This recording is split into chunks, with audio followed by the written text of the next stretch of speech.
এমন কিছু সময় বা এমন কিছু মুহূর্ত আছে যা জীবনে কখনোই ভোলার মতো না, চাইলেও ভোলা যায় না।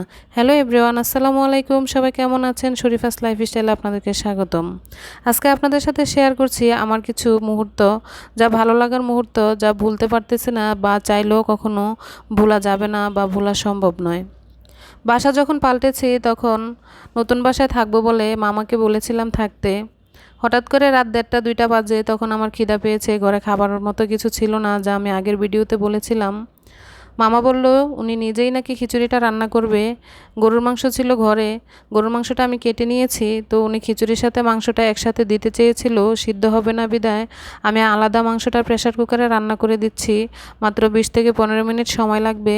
তো মামা উপরে চলে যাচ্ছে খিচুড়ি রান্না করার জন্য। আমি মাংসটা মেরিনেট করে নিয়েছি, কুকারে তেল দিয়েছি, পেঁয়াজ দিয়েছি। এখন মেরিনেট করা মাংসটা দিয়ে দিব। তো খিচুড়ির সাথে নাকি আবার আলু দিবে, আলুটা মামা নিজেই ধুয়ে নিচ্ছে। এদিকে আমার মাংসটা দেয়া হয়ে গেলে কিছুক্ষণ নেড়েচেড়ে আমি ঢাকনা দিয়ে রেখে দিব। তো এই মুহূর্তটা আমি চাইলেও কখনো ভুলতে পারবো না। তখন এমন একটা সময় ছিল বা এমন একটা মুহূর্ত ছিল যা কখনোই ভোলা সম্ভব নয়, স্মৃতি হয়ে থাকবে। কিছু কিছু মানুষ স্মৃতির মধ্যেই থেকে যায়, তাদেরকে সামনে বলা হয় না বা বোঝানো যায় না। তাদের ভালোবাসা বা আত্মবিশ্বাসটা, বিশ্বাস এমন একটা জিনিস যা অর্জন করা খুবই কষ্ট এবং খুবই কঠিন। একবার যদি বিশ্বাস অর্জন করা যায় তা কখনোই ভাঙে না।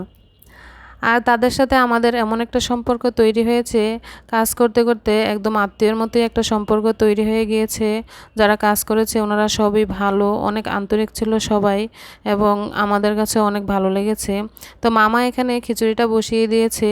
এখানে ভূমিকম্প হচ্ছে, আপনারা কি বুঝতে পারছেন কি না জানি না।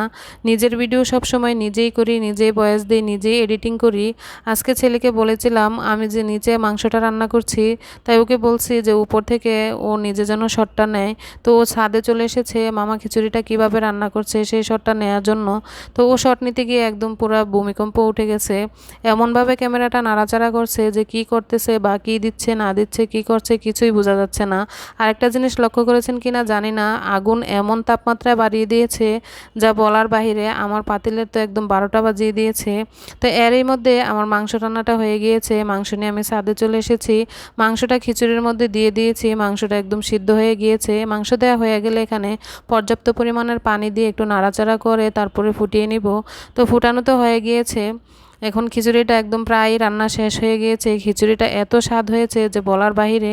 নিজে তো সবসময় রান্না করে খাই, হঠাৎ করে মামার হাতের রান্নাটা খেয়ে আমার কাছে অনেক মজা লেগেছে।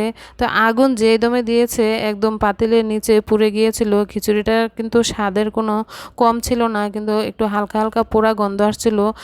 পাতিলের যে অবস্থা হয়েছিল, আমি 1 মাস পুরো পাতিলটা ভিজিয়ে রেখেছি। 1 মাস পরে অনেক কষ্ট করে বালি দিয়ে তারপরে পাতিলটা মেজে পরিষ্কার করেছি। তা আমার ভিডিওটি কে কোথা থেকে দেখছেন অবশ্যই কমেন্টে জানাতে ভুলবেন না। ভালো লাগলে লাইক কমেন্ট শেয়ার করবেন। বিদায় নিচ্ছি, আল্লাহ হাফেজ।